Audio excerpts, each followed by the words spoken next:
Okay, hi everyone. So today let's discuss this interesting problem. So it says use the definition of linear momentum from the previous question.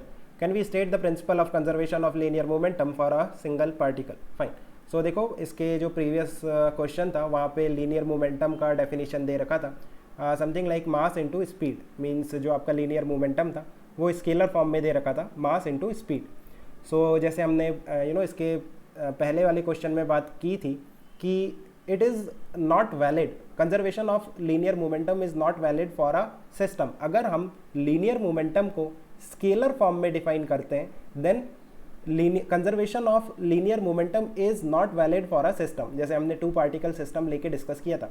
But इस case में कह रहा है कि अगर आप एक सिंगल पार्टिकल के केस में बात करते हैं तो क्या conservation of linear momentum valid होगा if we take momentum as a scalar quantity that is mass into speed. Fine.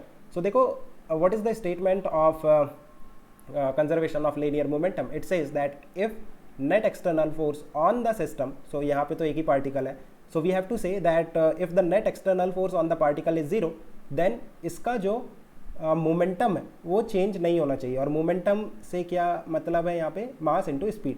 So देखो मास तो वैसे भी चेंज नहीं होगा इस पार्टिकल का.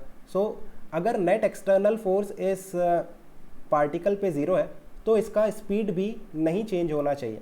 सो ऑफकोर्स आप देखो अगर net external force on the particle is zero then acceleration of the particle will be zero.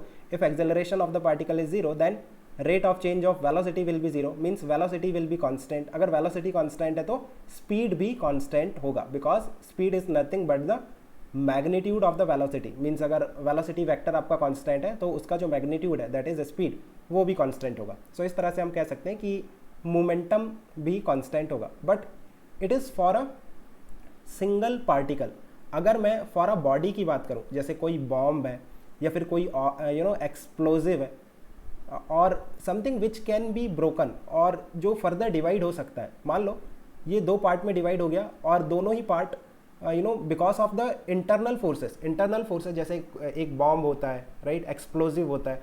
Because of internal forces वो फर्दर छोटे छोटे पार्ट में डिवाइड हो गया and each part have some momentum. उनका कुछ मोमेंटा आ जाएगा right. So for a body it is not valid right. Initial momentum zero था और फाइनली सारे पार्टिकल्स के पास कुछ स्पीड आ जाएगा तो स्पीड आएगा राइट. तो स्पीड पॉजिटिव होता है. सो इस केस में final momentum will not be equal to initial momentum. Still the net force is zero, net external force is zero but because of the internal forces जो आपका body था वो further छोटे छोटे पार्ट में डिवाइड हो गया और हर पार्ट का अपना मोमेंटम है जो कि पॉजिटिव है because mass into speed this cannot be negative right. ये स्केलर फॉर्म में that will be positive. So I think you have understood that for a single particle which cannot be further divided उसके लिए we can say that conservation of linear momentum is valid even though you can define the momentum in scalar form as mass into speed. Fine. So fine, let me know if you still have any confusion. Okay guys, keep working hard, best of luck.